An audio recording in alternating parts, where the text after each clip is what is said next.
Would you rather have to announce every lie you tell with a foghorn or never be able to lie again, but everybody assumes you're lying? I'd rather just have a foghorn every time I lie. Game's Got a massive cock. Oh! Nice.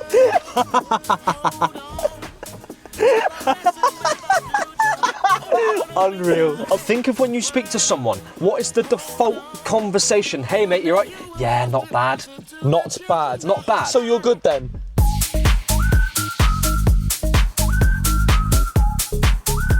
We're rolling. We are rolling. JMHC podcast number 2. Numero dos. We're more prepared this time. Look at that. Oh my lord. Show notes. Unreal preparation to today's We're going big. We are. We're going for it. We are. First of all, how are you? I'm great, man. I'm great. I'm chilling. Just been grinding, you know. Yeah. Working, trading, gym, working. Anything new since last pod? We have planned to go and drink alcohol, We have. which is out of the ordinary for us. Which is okay. Bro, I'm not even going to attempt to justify it to myself. I'm going out to have some drinks with my mates.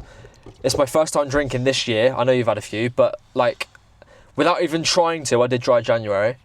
You actually probably did as well. I did. That's I haven't nuts. drank since New Year's Eve. Yeah. I wasn't going to drink until June, but then I thought, I'm not like actively trying not to drink, so I'm not going to try and not to, if that makes sense. Bro, this is the thing, like, I'll go 4 months without drinking and then I'll go like 6 times in 1 month. Absolutely. Like, I don't ever plan to go drinking every weekend or anything like that. No. I don't enjoy drinking. It just so happens to be the one thing that people our age do when they catch up with their friends. Yeah. So like where I went and met friends from school in Bristol on the weekend just gone, like, what should we do? We're gonna go out and drink.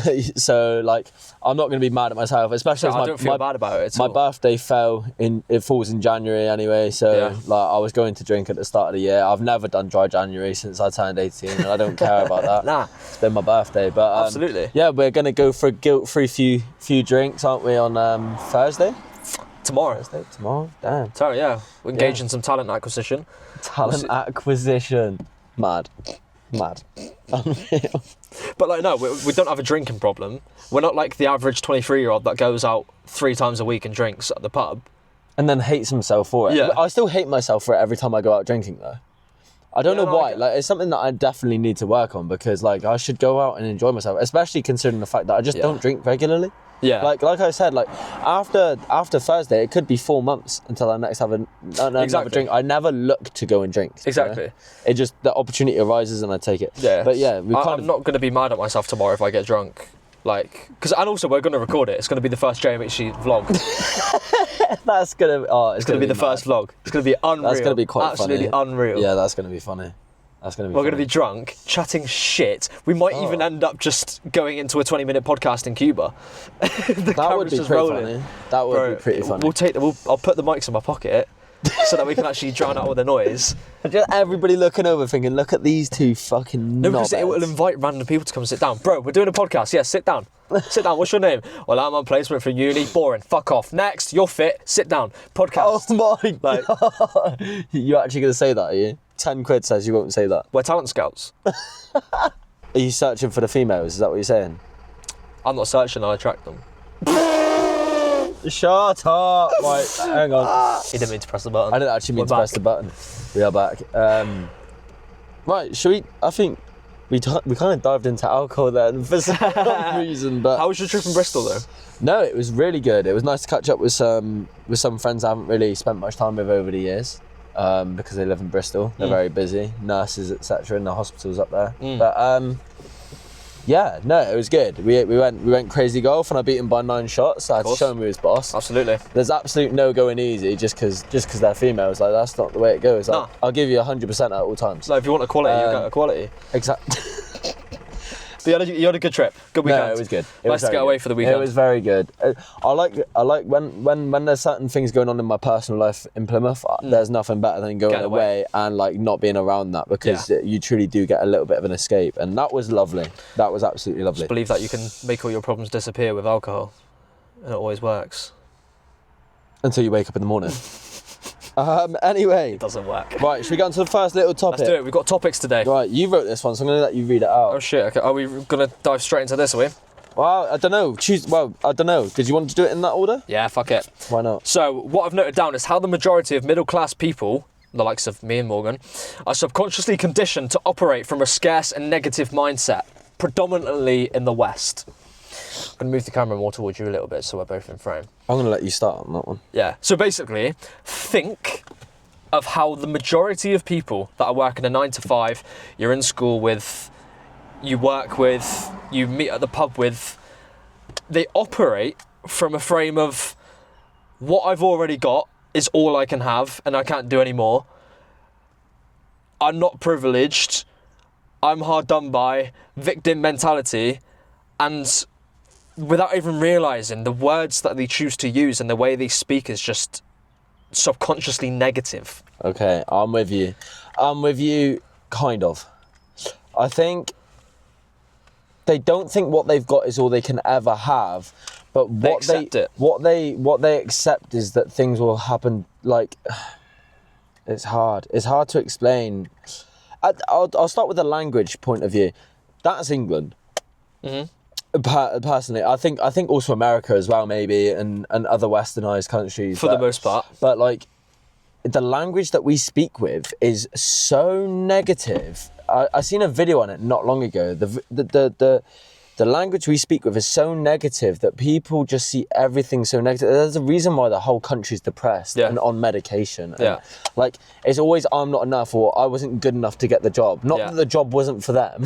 It's not that the job wasn't for them. It was the fact that they weren't good enough to get that job. And it's like, it's language like that and many examples that I could use along those lines where it's something that I'm massively trying to work on, because, you know, subconsciously we would have picked it up just from being grown up around it. Yeah, you know? exactly. And that is something that the world needs to fix, because I'm sure it's not just the UK, but I've definitely noticed that in the UK. Instead of saying, like, I'm not good enough for something, just say, well, that thing wasn't for me. I was going to say, the video you're referring to, because I remember one of us sent it to each other, was the difference in English language compared to Arabic. Absolutely. And it was, I'm in a bad mood today, versus an Arabic rephrasing was, bad energy is passing through me today. Yeah, passing through me. Passing through me. It's like externalizing it from you. It's not you. Yeah. That thing is just passing through you, and it will pass. Yes. You know, and that's a positive way of looking at it. It's like the anxiety is passing through me. So now I'm feeling anxious, but I know that it's passing through me. I'm not anxious. Anxiety is passing through me. Yeah. And it's like, you kind of got to think about it a little bit, because at first I was a bit like, is that any different? But it is. It's the way that you're, like, subconsciously in your brain, that will affect the way that you think and the way that you behave and the way that you see life. Yeah.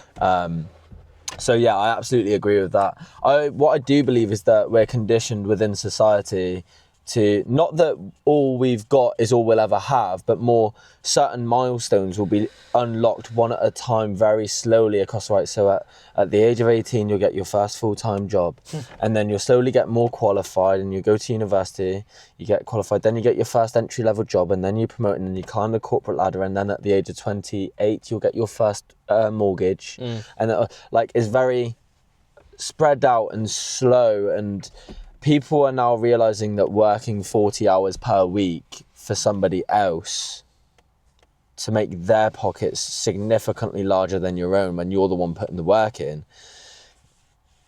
people aren't realising that they don't like that, and they'll blame external things for that. But again, especially, at least from our experience in the UK, I'm not sure how it is for the rest of the world, I believe it's the same, but you're made to believe that you're bad and greedy for wanting more than what you already have, therefore people just don't. So you could say, like, yeah, okay, I'm on 25 grand a year, but I want to start a business that makes me 100 grand a year. And the majority of people will go, okay, but somebody else would love to make 25 grand a year. Yeah. Okay, but why are you not happy with 25? Like, it's good enough. Okay, but I want more. And it's the idea of satisfied but never content. You're allowed to want more. If I had everything that I wanted right now, what is the rest of my life for? Exactly. But it's like, this is what people don't understand. Like, everybody will look at a millionaire or look at someone who's well-to-do and be like, oh, look at that asshole. And it's like, well, just because you haven't been able to do that, and they're like, no, I wouldn't want to. Yes, you fucking would. Yes, you would. No, but a lot of people I work hard for my money. A lot of people wouldn't. No, but they would. This is what they don't understand is that they would. They just don't know how. And then when they see someone doing what they don't know how to do, they get jealous. Yeah.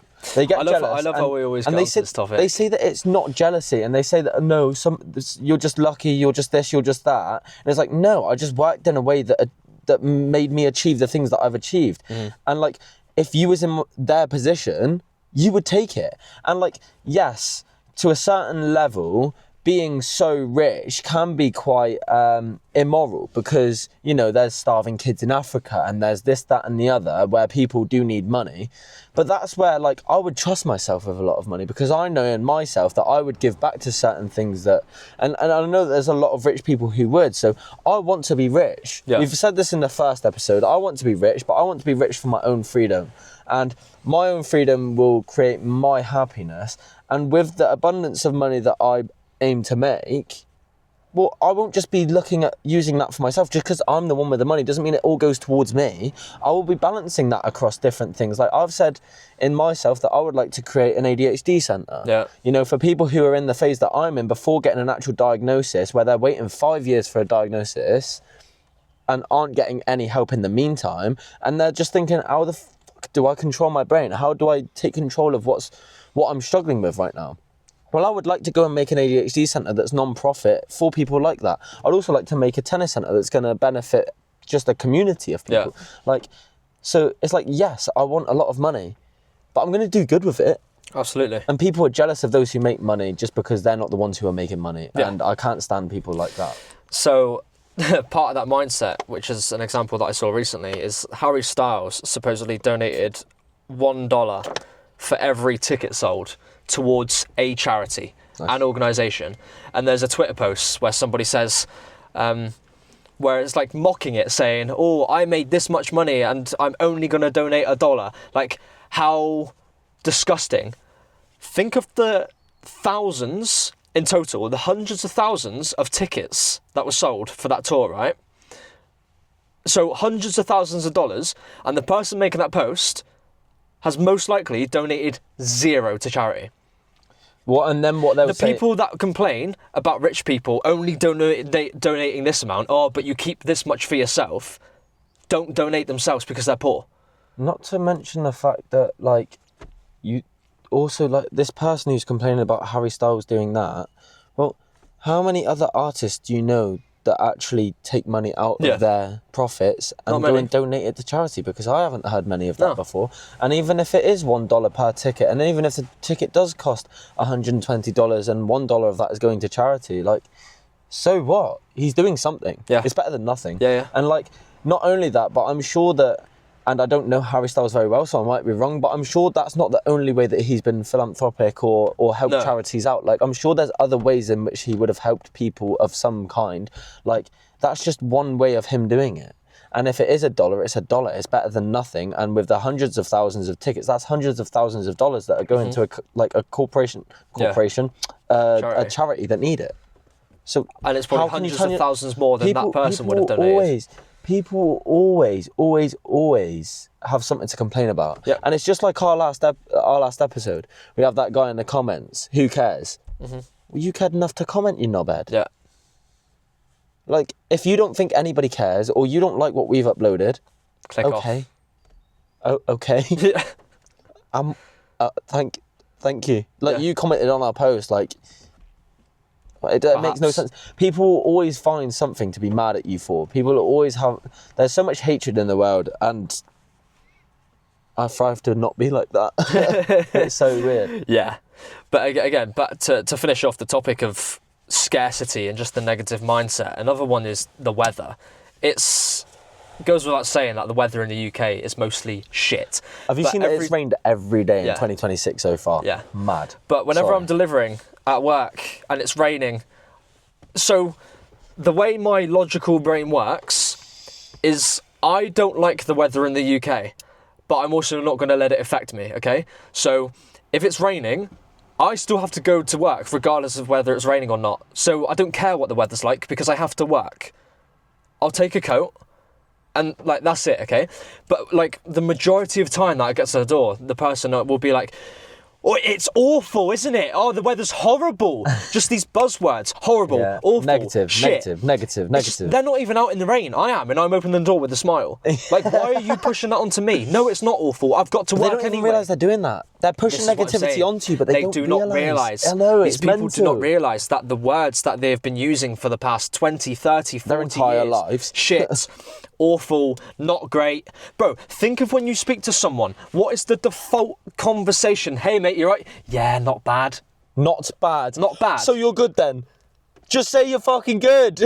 I'm great, I'm fantastic. Or it's generally not bad because their life is fucking shit. And this is what, like, my mum always said to me, fake it till you make it. If you're not doing so well and you want to feel like you're doing well and someone asks you how you're doing, say you're feeling good, because more than likely after saying, I feel good, and convincing someone that you feel good, you will end up actually feeling good. Bruv, even if you have to convince yourself. Genuinely. You make it when you fake it. If you say that you're great for a year, you're probably going to be fucking great, regardless of how shit you like. Because it's a mindset thing, isn't it?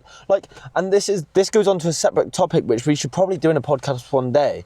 And like, I've seen it on a Theo Von episode with a psychiatrist, and it's like your brain doesn't know the difference between what is actually real and what you perceive in your brain. Like what you manifest and see in your brain and the way you feel, like, or what you want to feel in your brain, if you condition your brain to think that and believe that you're going to do good and you believe that you're going to bring this into your life, the world will meet you and bring that to you. So it's like the UK doesn't want you to have anything good. Nope. So the language we all use is bad. I'm not bad when describing the fact that you're okay. Mm-hmm. So if you're okay, if you're not good and you're not bad, I'm okay, thank you. That's not negative, that's not positive. That's just you being, I'm okay, thank you. Pushing through, mate. Yeah, getting there. Pushing through, getting there. I'm not bad. Like, we're all guilty of it, don't get me wrong, but that is just proof of concept that... I'm good, thank you. I'm passing through a bad moment of time at the minute, but we'll get there. Yes. Even that would be better. Yes, genuinely, like it's just But what you were just talking about is the subconscious mind. Yeah. And it's funny because I'm currently reading the book, The Power of the Subconscious Mind, which is your conscious thoughts dictate your subconscious thoughts, and your subconscious mind is operating 24/7. Fucking really good. On. Yeah, I'll give it to you afterwards. Is that right? Yeah, of course. Yeah, sound. But it basically is saying, it's like it very much is linked with. It's obviously linked with a positive mindset, financial goals, life goals. Like the difference between saying, like I could never be a professional tennis player, it's too late. But it's the difference between that, which is training your subconscious mind to make that reality.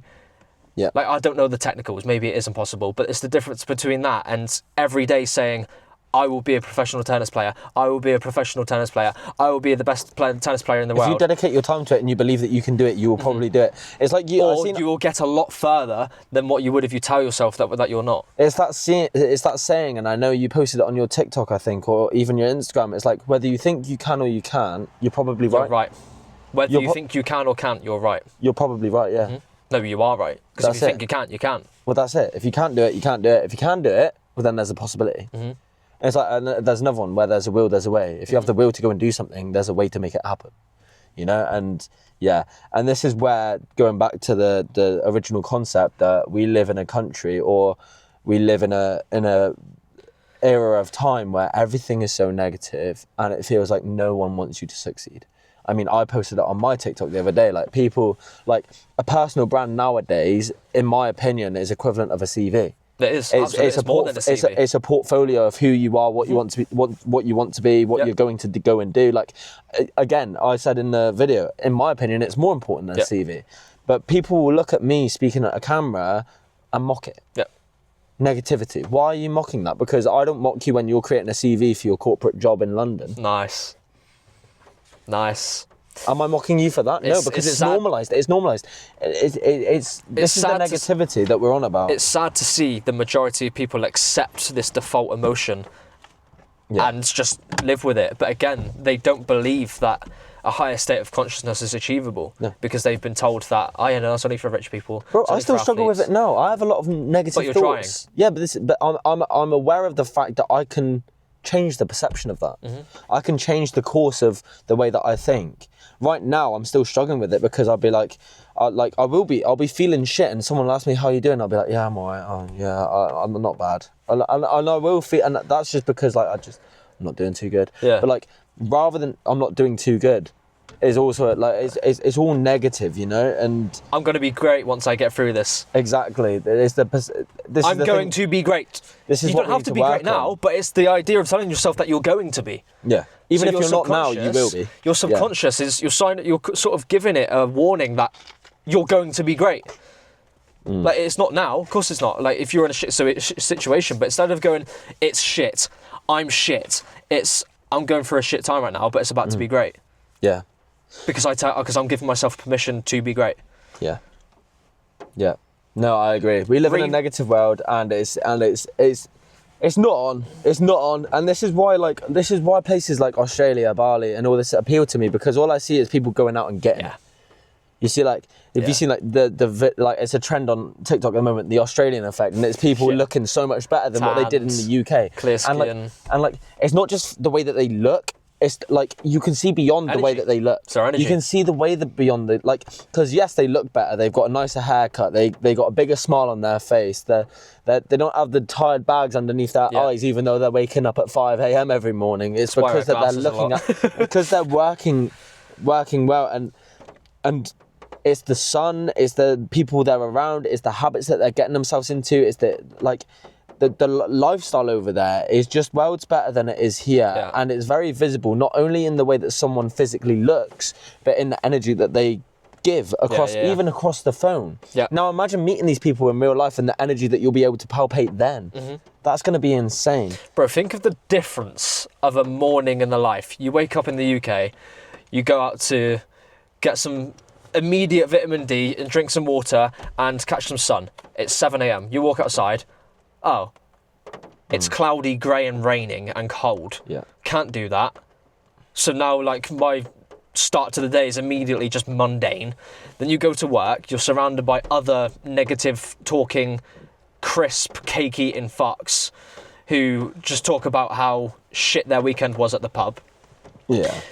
Compared to waking up in Australia, you wake up, the sun's out, it's warm, you drink your water, you go for a run, you see other people running, you meet someone at a coffee shop, you speak make plans about with what those you're working people, on. And you're, even in the first 2 hours of your day, it's set up for success. Absolutely. Purely just by energy.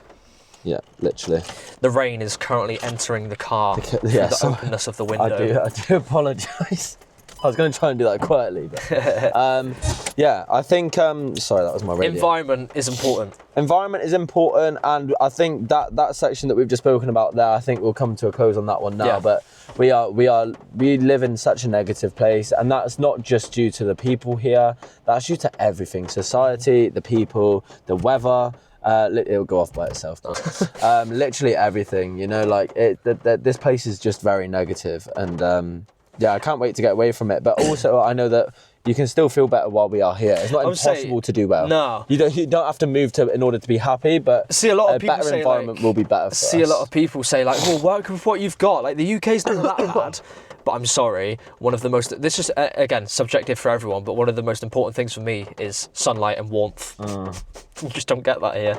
So, because I'd wake up in the morning and I'd go for a run. I don't enjoy running, right? I don't enjoy running. I think just not in the rain. I think it's boring. No, I just think running's boring. But if I'm running with my shirt off, I've got a cool breeze hitting me, but I'm overall warm because the sun's hitting my skin. I'm with a bunch of like-minded people. In a good environment. Well, then I'll run every morning. Yes. I don't enjoy actually running, but that I will enjoy. But I actually think you would enjoy it. In that environment. No, of course I would. That's what I mean. That's what I'm saying. But over here, if I woke up and tried to go for a run in the morning, I'm getting soaked wet through. There's no one here to do it with me other than you and maybe a couple others. Yeah. And the appeal is not there in the slightest because running isn't a passion or something that I want to go and do. Yeah. When I'm over there, it will be. Yeah, of course. But yeah, I think moving on. I think we've both chosen 2 things each, so we'll split them evenly. Are you ready? I'm scared for this one. Did the adult world? Oh, this one. Okay, I thought you were going to. No. We'll do that at the end. Yeah. How has the adult world shocked you? Have you struggled to adjust to adult life? Because I fucking have. I really have. How so? How so? So I'm sorry if you can hear all that rain, by the way. No, it shouldn't be able to much. So I'm talking things like taxes. I'm talking things like everything you've got to get in place in order to achieve certain things, admittedly within society, but like even when we want to go to Australia or to Bali or whatever, we need to get vaccines, we need to get visas, we need to make sure we get certain tax codes for if we're going to work in Australia, we need to get certain, like all of these things I never even knew were a thing as a kid, and adjusting into that as an adult has been quite difficult for me personally. And I also think that's because my mum definitely did a lot of all that shit for me before like now, whereas now I've got to go and do that shit by myself, and I'm like, shit, like I've got my mum had a file box for me full of like my birth certificate, my passport, literally everything, every document of mine. I didn't even know that existed until about 2 years ago. I'm 24, right? I didn't even know that existed, and now I've got it at home, and I'm looking at it, I'm thinking, fuck, there's so much in here. Like, I didn't realise that I had to keep hold of all this stuff, and like, I don't know. The adult world has shocked me. I feel like I've been chucked into the deep end, especially now that unfortunately my mum's not here. And like now I'm trying to figure it out for myself and also get to a point where I'm able to support my sisters if they ever struggle with it. So as you're the same age as me, I just want to know whether you've struggled with that or whether you've been kind of okay. No, I wouldn't say so myself. Okay. It hasn't shocked me. And I wouldn't say I've struggled, but purely just because I think of the way my mind works. I know that taxes exist. I know that you need visas and stuff. I know that there's stuff that you need to do as an adult to exist and just do things. And the way I look at it is just, you got to do them. Be done. Yeah, of course. You got to do them. And that is definitely somewhere that the reason that I sort of am able to not overcomplicate it is because I'm going to die one day. Yeah. I also think me moving out was definitely a difficult thing as well. I know you did for 6 months as well, but even down to like council tax and stuff like that, I didn't know how any of that worked. I actually thought council tax came out of my fucking rent, so I thought I were golden. Yeah. And then literally 4 months later, I've had an invoice and I'm thinking, shit. Yeah. And that's all sorted, but like, again, I don't know if this is like an ADHD thing or whether it's like, but if it's out of sight, it's out of mind for me. So like, if it's out, if I don't know that, if it's not right in front of me, I won't go and do it. So then I get a letter through the post and it's like, not final notice, but it's like warning. Yeah. And I'm like, oh shit. And then you'll forget about it until the next warning. and this is the thing, and it's out of sight, out of mind, and I'm a massive procrastinator as well, and it's definitely something that I've been trying to work on. I'm so much better than I used to be, but like I'm a massive procrastinator, and so like I've been like on my phone, I had it as my wallpaper at one point to call council tax because I wasn't doing it. I had it on my whiteboard at home, I had it on my notes page on my phone, I had it on my to-do app on my phone. Like there's things that I've tried to put in place so that I remember to do certain things, but because I put it off and I put it off and I put it off until it becomes urgent, and then when it becomes urgent, that's when I go and do something. I'm very similar. I'm very similar. I won't do things until it's urgent. Yeah. Like packing for a holiday. It's done the night before. No, genuinely. Even down to like my uni essays and stuff. It works for me. Yeah, same. It works for me because, like, well, if there's things that I need to be prepared for and I know I will benefit by doing it in advance, I'll do it. But a lot of things, like, it would be so easier for me to make lunch the night before, but I'm doing it 10 minutes before I leave. Yeah, of course. That's just how I work. It's the same with me at uni, right? Everyone at uni was like, Morgan, have you done the essay yet? I'm like, no. When's it due? Next week? I'll do it next week then. Yeah. Why do I need to do it now? But then it's like, they're like, yeah, but, and one of them said to me, Morgan, like, it's a 2,000 word essay. Would you not like rather start, I don't know, 2 weeks before and do 200 words every day so that you do it in like, you could do that in half an hour. No, I'd rather sit down for 4 hours and get 2,000 words done the night before. Yeah. And like, yeah, but is the quality of your work good? I don't know, because that's all I've ever done. That's all I've ever done. Yeah. And there was a few times where I'd try and do something early, and I'd be like, right, I've got a month until my next submission, and I'd write 200 words, and I'd be like, right, okay, I'm good then for the night. And then the next night I'd be like, nah, I can't be fucked. And then I'd just have 1,800 words to do the night before instead of 2,000. No, but once I get into a flow state, that 4 hours is going within the snap of a finger. Hyper-focus, bro. This is it. Yeah. And this is where I do believe that you're somewhere on this neurodivergent scale as well. It's not even a bad thing. No, it's bro, superpower. Superpower, bro. It's actually so, like, there's certain ways in which it's benefited me so much, but there are a lot of ways in which it has it has not benefited me and actually been a hindrance to me. However, I've realised that there's systems in place that you can put in place for yourself that means that you're okay. Like, what helps my mental clarity, like, I felt like there was so much going on in my brain at all times. I was completely overwhelmed, and like I was like, oh my god, my brain's a fucking car crash all of the time. And then I started journaling. Yeah. Bang. Yeah. My mind's clearer. And going to the gym every day, mind's clearer. You know, there's things that you can put in place, and the adult world, I find, has been hard for me to adjust into, and I just didn't know whether you had struggled with that as well. No, I still feel like a child, even though I'm an adult. But I also do feel like an adult. But I still feel like a child a lot of the time. The way my brain works is like, it's very obviously extreme delusional self-belief, but from the age of like 14, 15 up until now, I'm still convinced in the mind that I'm going to do whatever the fuck I want. So I don't sort of worry about adult life in terms of like, when I get to 28, I'm going to have to like figure out mortgage and taxes and stuff. I'll get that figured out. I'm going to have fun when I live. I'm going to get rich. I'm going to have the freedom to do whatever I want. It's going to be okay. I won't need a mortgage. I'll just buy it outright. Yes. I don't want to sound like a prick, but that's ultimately, I won't be buying a house until I can buy it outright. Fair enough. But I'll just rent until then, because renting's not a bad thing. Renting's only a bad thing when you're worried about the fact that you only make 2k a month and rent's coming to 1,200. Yeah. Renting's fine when you're making fucking enough money to be free and not have to worry about that, and that's the point that I want to get to. Obviously, yes, privilege, still live at parents' house at the minute, not that I want to, like I'd obviously want to be in my own place, but I still work at a job that I can't afford to do that, but I'm going to continue to work towards that until it's a possibility. But bruv, in the way my brain works, it's very much the life's too short to fucking worry about visas and shit. This is where I envy you so much. This is where I envy you so much. Why would I worry about it? Time worrying. I have, right, so to travel, I need to get a visa, okay? So I can get a visa whilst worrying about it, or I can just get a fucking visa. Yeah, I know.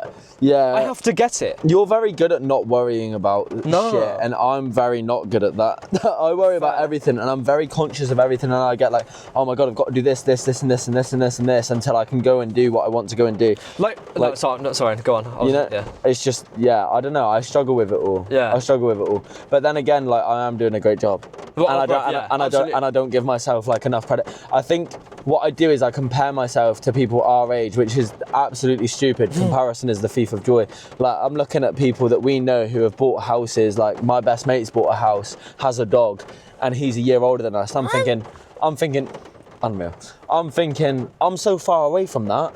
I'm so far behind. Like, he's bought a house and he's got a dog. Like, I can't even look after myself. I can look after myself, but I'm just like looking at that and I'm thinking, it's not that I'm so far behind, it's just that that's not what I want. But you're on a different timeline. I'm on my own timeline. This is their timeline, this is yours. Although you feel like you're going to be here, right? Let's say it's a train track, right? You're both trains. Nice. He's here, he's ahead of you. This is like your life, okay? It's like you start here, and it's like, oh, he's got a dog, he's got a house, I've just become successful.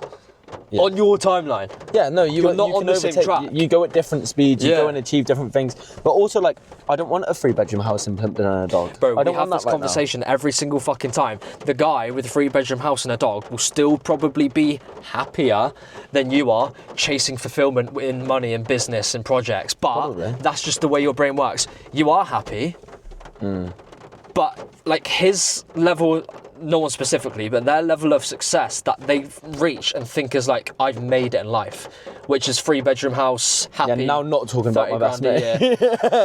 Yeah, like, although to someone like us that seems like a shit life, that's what they want, which is great. Which is absolutely fine. Our autistic ADHD minds, whatever the we're always going to be chasing us. something. So yes, we'll make £1 million and think, right, okay, how do we make 2? Yes, I've got a tennis centre. Okay, how can we expand it and make it better? How can I make a racket hub? Why can't you just be happy with the tennis centre? Well, I've done it now. Let's make it better. Yeah. That's just the way our brains work. Yeah. That's okay. Yeah. I do not feel bad for that, because I am me. You telling me that I should be happy with that, you're not me. Fuck off. Yeah, valid. I think as I've come into being an adult, I've done a lot of looking at other people rather than looking at myself. This goes back to the negative scarcity self-talk. Absolutely. Brother, the generation above us, it's also their first time being adults. It's everybody's, like, your granddad's first time at being the age that he is. You know? But think of how long the propaganda and the negative self-talk and scarcity mindset has been incorporated in life before us getting to this age. Adulthood has been made to seem like it's hard and complicated and it's just how it is. Yeah, you have to pay the mortgage. You have to pay the tax. You have to pay the bills. Like, it's shit, but it's just how it is. Make enough money to the point where it's not an issue. A lot of people say it's not as easy as that. And it's not as easy as that. It's not for them. It's also achievable. And if they needed it, then that's what they could go and do. Especially the vast majority of people, especially from our hometown and stuff. Like, they could go and do that if they wanted to. And people will look at you and say, oh, it's easy for you to say. Yeah, it is. Alex Hormozy's got a great framing where it's like where people sort of look at you and say like, must be nice. And he's like, yeah, it is actually. Yeah. I enjoy it. Yeah. I enjoy it. I've done it. That's what I want. The thing is, it's like the not feeling bad for wanting what you want. I don't know about you, but I don't think you do because you're very like blasé. I don't care, like I'm happy with the way that things are. And we share a very similar sort of kind of brain. I spend so much time hating on the way my brain works and so much time disliking the way my brain works. But if you ask me to swap with anybody else, I'd be like, no, fuck off. No. And this is what I don't understand about myself, is because I'll moan to myself, not to everybody, but to myself about how much I procrastinate, how much I struggle with like fidgeting, not being able to sit still, like my attention, my focus, all the rest of it, how I can hyper focus. But then if you get me to sit down for 20 minutes when I don't want to, like you won't get anything out of me. Like I hate the way my brain works. But then you come to me and offer me a brand new brain that works perfect and works normal. Perfect for what? I'm saying no, bro. Yeah, because I know that there's certain ways in which my brain works so well that I want to utilise that. I see that as a superpower, so I want to go and use that, but I just need to know. I'm on this self-development journey, and it's going to be a long old process. Life is a self-development journey. Literally, it's going to be a long old process. I'm not where I want to be, but what I do want is to say that I'm content on the path I'm on. And quite frankly, once everything settles down in my personal life a little more, I think I am on the right track. Like I'm going gym, I'm looking after myself, I'm eating well, I'm drinking well. Like I've got you, I've got Ethan, I've got a few other friends that I see regularly. I've got 2 amazing sisters that I see regularly. Like I'm on a good trajectory. I'm on a great trajectory. I'm doing this with you. It's writing in that journal every day and telling yourself, I'm on the right track. Exactly. I'm on the right track. Exactly. I will reach success. Well, mate, yesterday I trust myself because I spent a lot of time not trusting myself. Yeah, nice. But I trust myself because I know I'm doing good things. I know that I'm working well. I know that things are leaving my life and they're leaving for good reason. Yeah. And I know that I need to move on and I need to crack on with things. And I know that I trust myself. I do trust myself. But then there's a lot of moments where I go, oh, but do you trust yourself? Fuck around and find out. Exactly. But yeah, I think we're good on that one. Yeah, nice. I just wanted to know whether the adult world had shocked you or not, because it had me. It had me. I felt like I was very inexperienced coming into adult life. I mean, you are. Of course. We all are. But again, I don't know if it's normal, but one of my biggest motivators, if not the biggest, is that I'm going to die. And not from a position of nihilism. Yeah. But like, I think the fact that nothing means anything or matters is what makes it matter. But to me, whilst I didn't ask to exist, I didn't ask to be here, but I am, which in my eyes is a good enough reason for me to justify not giving a fuck about anything. But it exists, it's got to be done in order for me to do something that I want to do, so I'll just do it. And then enjoy the benefits of whatever that is. For example, getting a visa, paying council tax to live somewhere. Like, you got to do it, so just do it. Like, and then I'm going to die anyway. This is the thing, like my to-do list of shit that I needed to get done was so big. It could be overwhelming. It was so big yesterday that I had so much to do. And it wasn't just so big yesterday, it's been so big for the past month, right? Yeah. And I haven't done any of those things. I've been putting them off, things like the council tax, things like sorting stuff out with the house and all the rest of it, right? And I've got massive to-do lists of shit I need to get done. And then I've been putting them all off for weeks, months even. Yesterday I did them all. Mm-hmm. In one go. That's what people do. In one day. Watch me do something in an hour that I've put off for the past 5 years. It's mental, bro. It's mental. But yeah, I think we've covered also, all bases. The last example on that is as a child, this is just very much my mum and dad as people. They made the airport and getting a flight seem like the most complicated, scary thing in the world. Always worrying. So stressed. Always, stress. The first time I got a plane by myself was easier than getting a train. Mate, I've never struggled getting on a plane. I've never struggled. That everybody's like, you need to get to. Everybody says get to security 2 hours before. Well, you need to get there. You need to get there 3-4 hours before, because if there's any never had an issue. Scan your boarding ticket, put your bag through TSA, find your gate, sit and wait. It's just like how people made it so stressful as a kid. I don't know. I enjoy the process of going through the airport. Me too. Because it's the least stressful thing. If anything, I find more peace at the airport than I do in my day-to-day life. Literally, it's actually therapy. I think it's because I know where I'm going as well. And right. Get ready for the next one. I'm really sorry. I need a piss. Let's go for a waz, mate. We're just taking a quick piss break. Why do women prefer bad boys or toxic men over nice guys? See, this is a question I want to know the answer to. I don't fucking know. I don't have an answer. No, I don't know. It makes no sense to me whatsoever. But nice guys always finish last. Is it because nice guys are boring? Yes. Is it because bad guys will keep them on their toes? Yes. But then I also feel like I'm a nice guy, but I'll keep you on your toes because I'm also like, I'm a knobhead in a way that I'll take the piss out of you, like I'll do this, that and the other. So you'll be excited, like you'll be on your toes, but at the same time, like, I'm a nice guy. The two of us have always prided ourselves on being nice and more, yeah? Yeah, of course. And now we're both single. This is true. But I don't think that's because we're nice. I don't think we're single because we're nice. I think we're single because we're pricks. No, but we're not those either. Girlfriends. But we're not those either. No. We just are. I think if we're generally speaking about why women like bad guys, I think does it stem down from their childhoods and their fathers or stuff like that? I think women are biologically programmed to seek adventure and a high heart rate. And when you're boring, and you're getting the flowers, you're cooking every now and then, you're coming home from work and watching movies from them, they want to argue. They want to be toxic. They want to have makeup sex. They want to be angry and then love you straight afterwards. They want adventure. Do you think that's part of the connection for them? Yeah. I do, because I know from just like my own life experience that after an argument, you feel a lot closer with someone. Yeah. And not even like healthy arguments, like, yes, you're against each other, but it's with the aim of going forwards. And once that argument's over and you understand each other's point of view and you understand how to move forwards, there's a sense of alignment then, and that's what's attractive.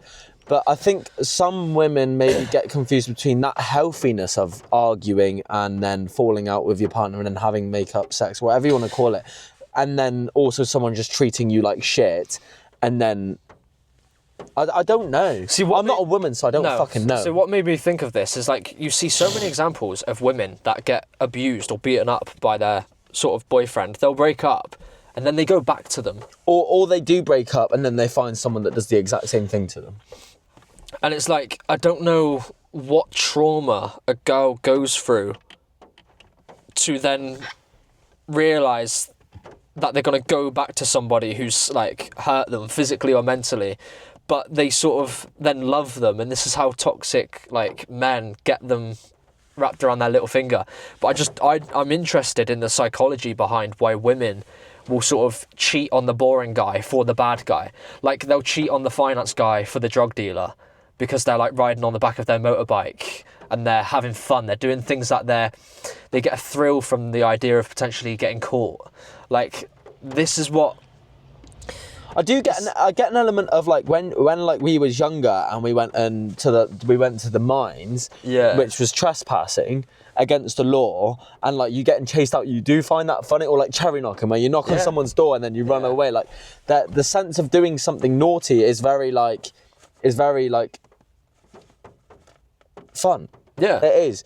But then how that applies to women wanting bad guys, or like guys who are going to mistreat them and not be very good for them, I don't know. Because like a lot of girls are sort of into like that, the dark romance, like those books that are literally about grape, whatever you got to say, like YouTube won't ban it, but like really, like but abuse and toxic relationships, like it's what they read about. What, and they romanticize it. Yeah. So do you reckon it's a lot of the content in which women take, or like a lot of the content in which they consume, that also but I also think girls pushes them in that direction? I also think just girls don't want a boring guy anyway. No, of course not. But then girls want to be nice guys aren't fucking boring. If you're with a boring guy, he's a boring guy, not a nice guy. Do you know what I mean? Because like, both of us, I'd consider us to be nice guys. We're by no stretch of the imagination boring. Are we? Oh, not at all. No, but then would you consider us nice guys or bad guys? It's a very weird. It's in between. Yeah. Because how are you bad? I don't think bad's bad. Well, in what way are you bad? I'm not saying I am. But if you're in between. Because we're not perfect. Well, no, of course not. Nobody is, but... And I'm sure all of my ex-girlfriends could say something that I wasn't nice about. Oh, absolutely. Same here. I'm not saying that where I'm abusing people or, like, doing fucked up shit. But I mean, like, girls want to be told no.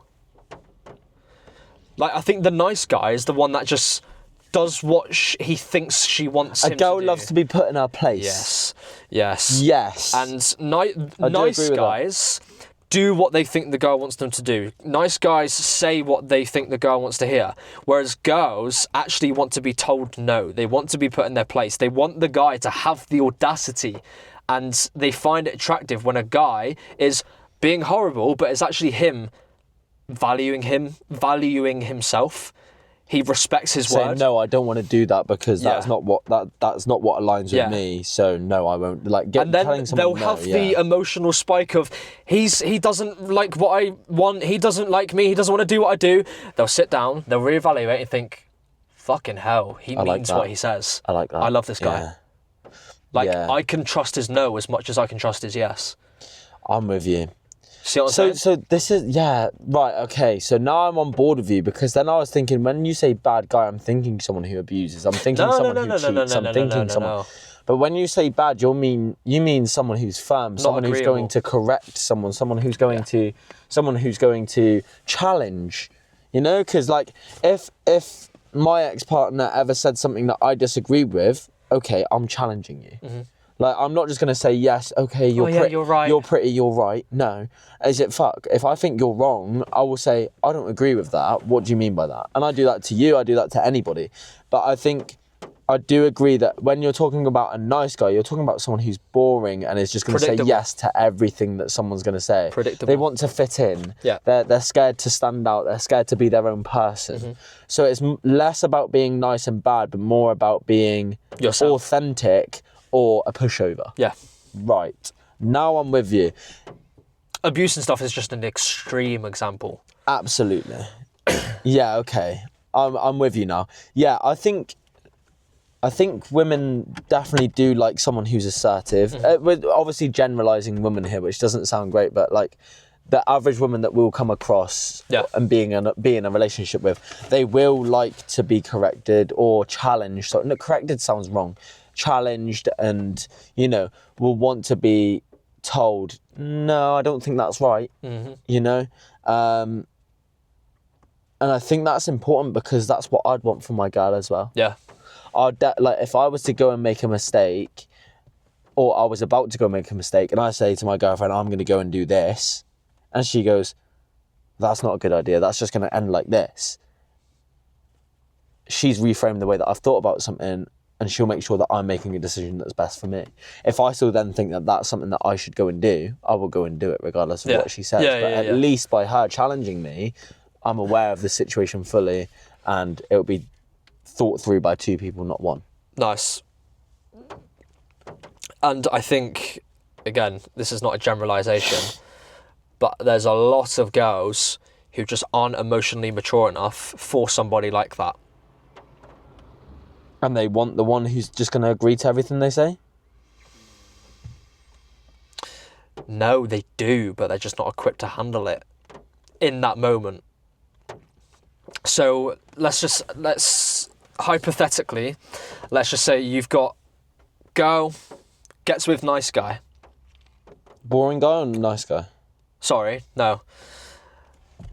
Girl gets with bad guy. Bad. What do we mean by bad? Somebody who stands up for himself, is assertive. Right.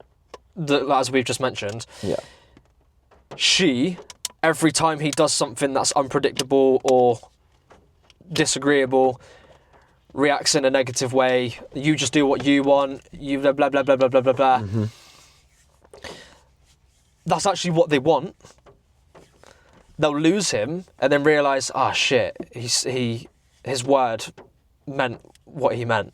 Like, how many times did your ex run away from you, as in she's going home, and then you go, okay, and you stay exactly where you were, you turn around and walk back towards yours, and she just run back after you? I haven't got enough fingers to count them. But that is a great example. Sorry, I just thought of that then, because I understand what you're saying now. Yeah. I actually can't think of a great way to articulate the analogy that I was just going to use, but it's a weird one. It's strange. I think women and men are so very fucking different. 100%. And when put together, it's not always sunshines and rainbows, because have to be very aligned to work. Yeah, absolutely. Very aligned. And this is why I've come to the decision that relationships at a young age are just stupid. Bro, it's the worst thing. It's the worst thing. I'm so passionate about this. It will hold you the fuck back. I'm so passionate about this. It will hold you the fuck back. Because, like, you need life experience for two people to work and be aligned. How can you be aligned if you haven't got life experience? And you don't know what you want from life. You don't know what you like. You don't know what you don't like. Because imagine, like, we know people who've been together since they were in year 7, right? Yeah. In year 7. And they've been together even till now, right? And then, like, just imagine that one of them had a dream to go over to Australia, but the other one's ginger and goes, no, I can't do it over there, it's too sunny. And he goes, oh, but I really love this girl. She's a really lovely girl. Okay. I really want to stay with her. Okay, we won't go Maybe Australia. when we're That's older. your lifelong. People will put away dreams in order to stay with someone that they love, but what they don't realise is that they will only end up resenting that person because they're not living the life that they want to live. And then the guy who's gone, okay, we'll do it later, the girl, then over time, thinks this guy is not living his dream because of me. And she'll find that, like... Yeah. End up cheating on him anyway. Well, not even cheating on him, but that's when he just becomes a little bitch. And then he would have wasted how much of his time? So, like, at a young age when you don't know what you want from life, I just don't see why you'd be in a relationship. Nah. I'm glad I did, because that's how I found out that out. Yeah. That's how I found that out. Experience. But at least for now, when I don't know what country I'm going to reside in when I'm older, I don't know what I'm necessarily going to do entrepreneurially or whatever for the rest of my life. Like, so I won't have a girlfriend until I figure it all out. Yeah. And obviously, people's argument is, well, you can find things out and get experience with somebody. So yeah, but that's Different not individual levels to to the you. game. That's Yeah. not. You need to know yourself before you become a couple with someone, and then that couple has its identity. But I am not... You have your own personal identity, and then when you become a partner with someone and you're in a couple, that's a new identity that still aligns with your personal identity, but you can match someone else's personal identity, and that's where it becomes an aligned identity of a couple. Yeah. Yeah, it took me 6 years of being in long-term relationships to realise that I should not be in a relationship. Bro, me and you have just... I don't know what We're fucking ascending, bro. I don't know what we was up to or what we was doing. Like, why were we just getting into so many relationships? I say so many. I think have I had more relationships than you? No, yes. Do you know what it is, though? Look at us 4 years ago. We're little pussies. Little pussies. Wouldn't stand up for ourselves.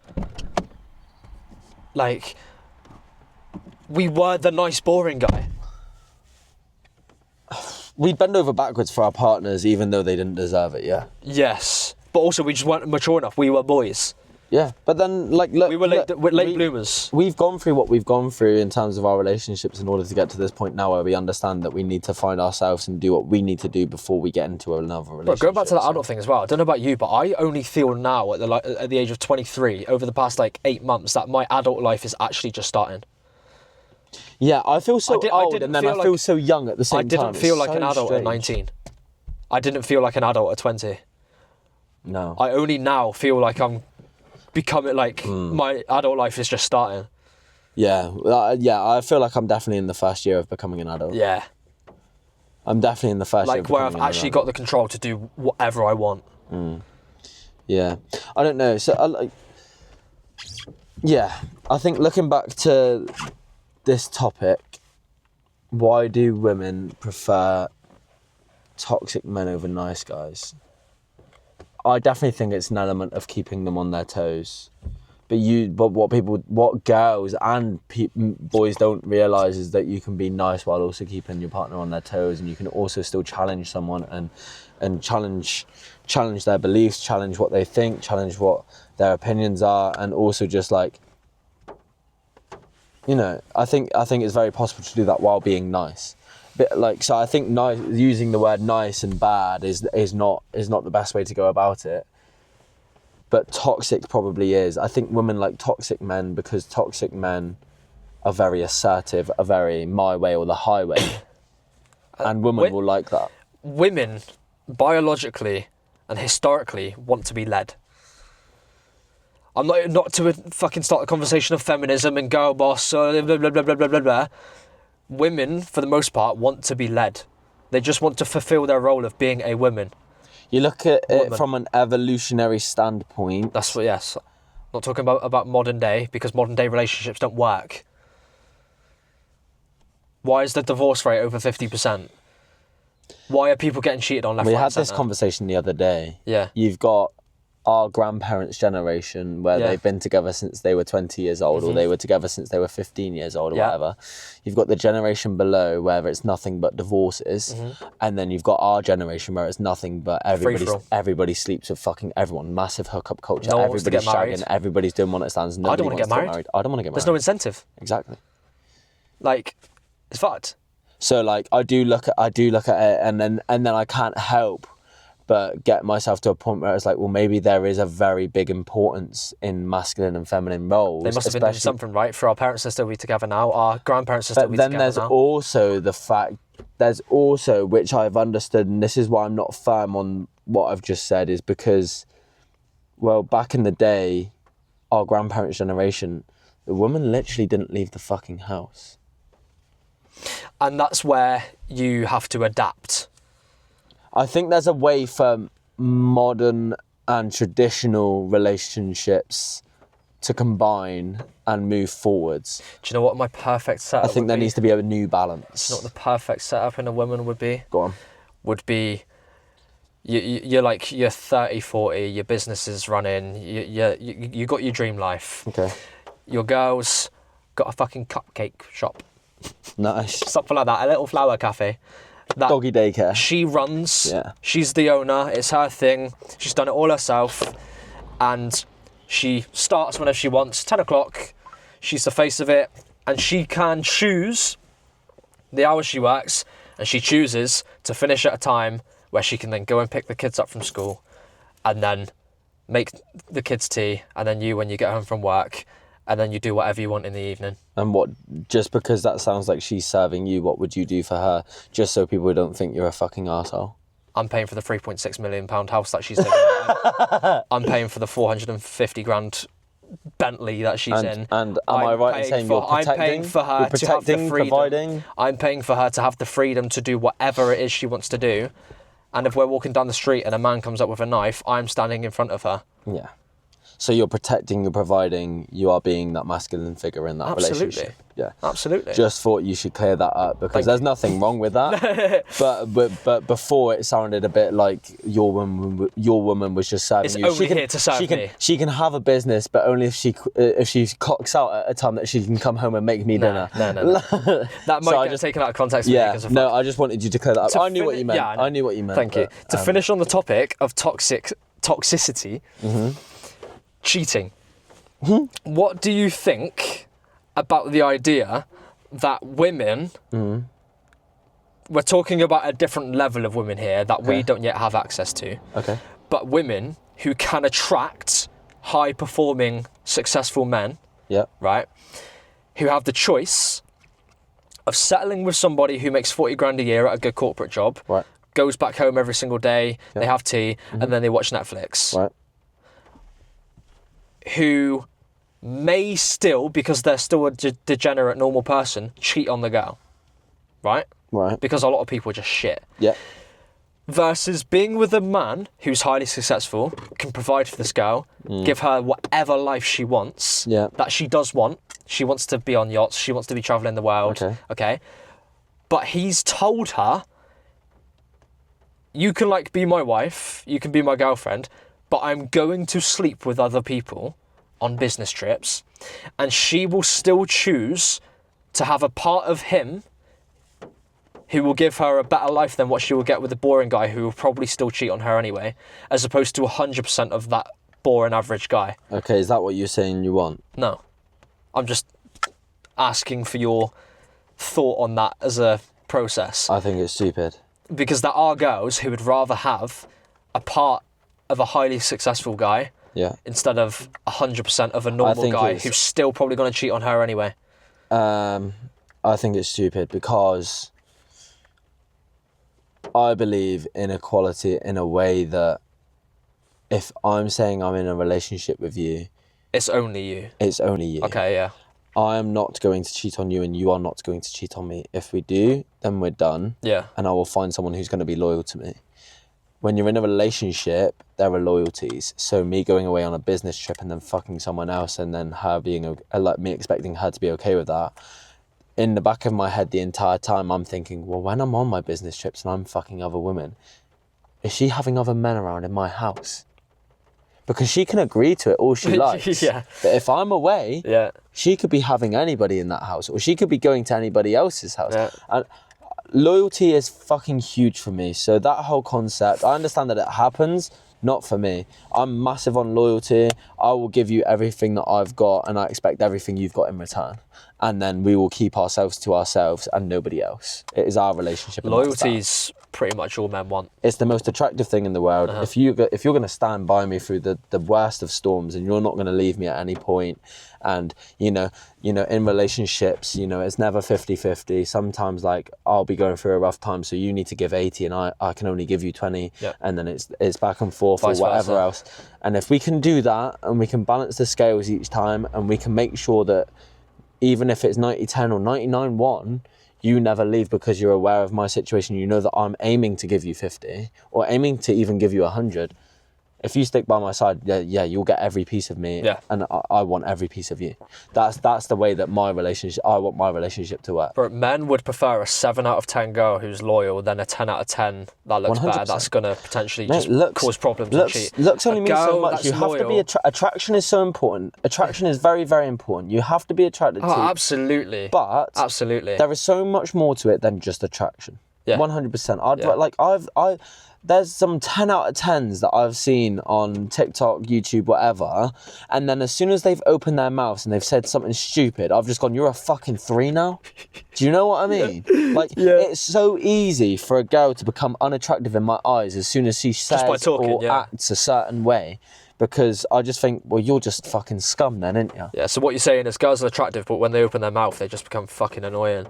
No, it depends on what they're saying. No, but equally, and this is where I'll balance it out. Guys. There's a 3 out of 10 who opens her mouth, says something amazing. I'm like, wow, you're now an 8. Wife material. Yes. Yeah. You know, and it goes both ways. It really does. It's not me being a cunt. You could be an 8, say something fucking stupid, and very easily I've lost all sense of attraction to you because you've said something that's just ridiculous. Equally, you could be a 4, 5 out of 10, say something that I'm like, wow, that's amazing. That takes a certain level of maturity. That's really attractive to me. You've now upgraded. Yeah. It goes both ways because, I think attraction is so important. You have to be attracted physically to your partner, but at the same time, like, I'm sorry, if you open your mouth and you say something fucking stupid, it's very easy for you to become a 2 out of 10. Yeah, of course. Right. Talk to me about these hypotheticals before we end. Right, this is a nice one for us to end on because I don't know if anybody watching this episode, you watched the last one. We actually filmed one that we haven't released because we said it was far too serious. And some of the topics we've spoken about today have been a bit more serious and less light-hearted and fun. So I thought we'd end on some hypotheticals. And it literally says next to it, fun and light-headed. I'm going to start with a... Light-headed? Light-headed, light-hearted. You want to give me some light head, just say so. Jesus Christ. Every time, bro. Is that going to be an episode where I'm not fruity? So I'm going to go with a really quick one to start off with. You've got 100 balls in a bag, right? They're all blue, except for one. One is red. Okay. Red, if you dip your hand in the bag and you pull out a red, instant death, you're gone. But each blue ball is £1 million. How many balls are you taking up the bag before you go, right, the risk to reward here is just a bit mental? Like, because you could take the first one out and it'd be red, you're dead. Yeah, oh. That just a nice quick one to start off with. How many? I said personally, because I've obviously thought about this one before, I'm going 8. Really? I'm going 8. 8 mil, mate. I was going to say 4. Yeah, but like, after your 7th, there's 92... blue balls, so the and 1 red ball. Still... So the probability is 1 in 92. There's a 1 in 92 chance that you're going to pick out a red. I reckon 8 mil, and then I'd start being a bit like, right, yeah, it's 1 in 90, but 8 mil is fine. I'm taking 4 mil. Fair Just enough. Invest it. Fair enough. Next one. There is a snail. No, what is it? It's about a snail. Would you... it's something along the lines of, would you take £1 billion, right? But there is a snail on the planet that is constantly after you, and once it reaches you and touches you, you're dead, or would you pass? Because yes, you could fly over to Australia and it's going to take fucking forever, but just know that in 20 years' time, okay. in your sleep, the snail's come and touched you, bro, you're dead. Yeah, fuck it, it's $1 billion, innit? Yeah, but just the anxiety of constantly having it on your... Well, no, because let's just say it's in London. Yeah. And you go to Dubai. Yeah. You're guaranteed at least a few years there. Yeah, exactly. And then you don't have a track on the snail, but the snail has a track on you, bro. Yeah, it's the constant. Yeah, but in the back of your head, every 4 years. Yeah, but in the back of your head, it has a tracker on you. You don't have a tracker on it. You're gonna forget over a certain amount of time that this snail's like where the snail is. Nah, that bitch ain't catching up to me. I'd also just hire a team of guards. Or that, yeah. Can you kill the snail? No. It's bulletproof. It's like you can't kill it. Could you put a dome over it to stop it in its tracks? I don't know. I didn't make the rules.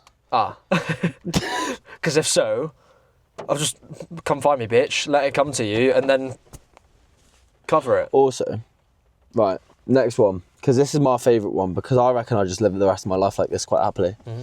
All animals remain the same. Huge wipeout. There are no humans left on the planet except for you. How many years are you lasting? I'm staying the rest of my life. Yeah. I'm fine.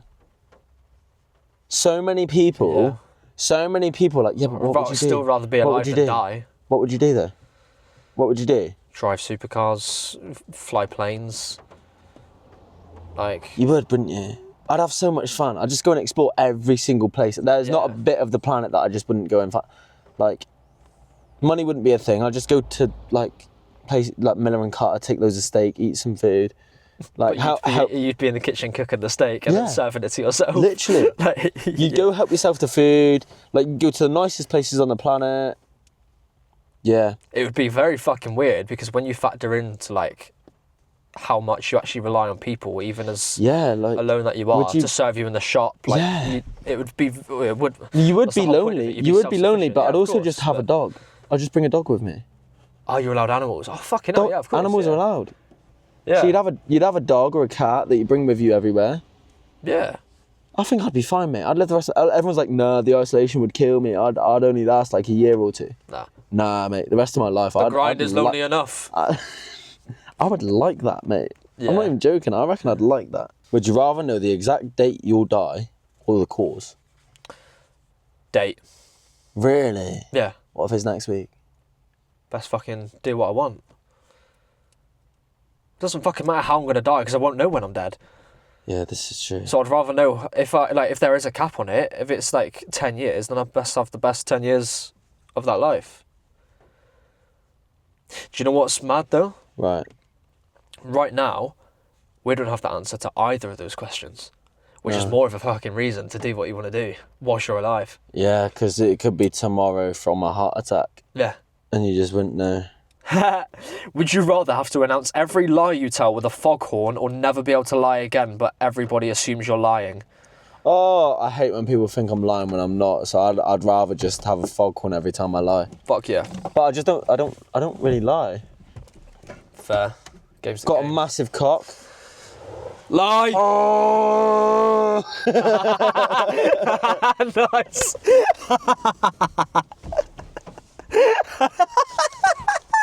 Sorry.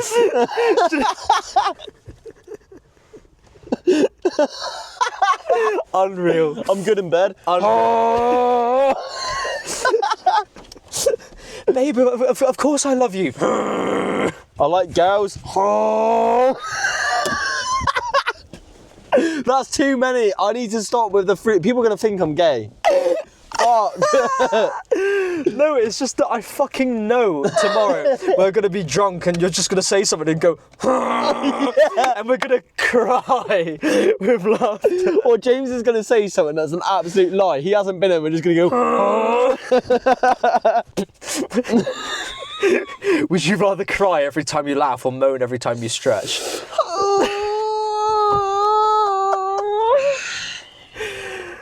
Anyway, would you rather have your ex narrate your life or your mum read out your text once a week? You can read my text, there's literally nothing on there. Yeah.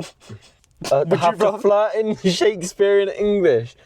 How about those, take off those panty liners? Or argue in baby voice. Consider me Shakespeare. That'd be some dirty talking Shakespearean. Remove thou panty line. That was good, actually. Oh, this goes on to our last topic. Would you rather date someone insanely attractive who embarrasses you publicly or someone who treats you like royalty? Someone mid. Someone mid who treats you like royalty. Mid and royalty. Yeah, surely. To be embarrassed by your girl is, I think, one of the most belittling. Yeah, that's awful. Like, no, men don't want that. Bro, like, men want a woman who can increase their status. Yeah. And embarrassing them is not the way to do that. Right, I think we've got enough for this. I think that's going to round section. This one up. We've been going on a while, man. We've got 7% battery left. So. Yeah, I don't know, like, Yeah, no, that's been fun. I quite enjoyed that one. I like getting our perspectives on different things. Of course, and if it would be interesting to see what other people think. So if you got to this point, let us know what you think, and let us know if there's anything you'd like us to talk about from the perspectives of two degenerates, young, amazing gentlemen. Stupid men. But if you got this far, comment tree. Yeah, loves a tree. Of course you do. What? Just love big things that erect out of the ground. Anyway, it's me and my gay friend signing off. Appreciate you watching the podcast. I've been a bit more fruity again today. More? That's just you, bro. I'm not fruity, I swear. Yeah, no.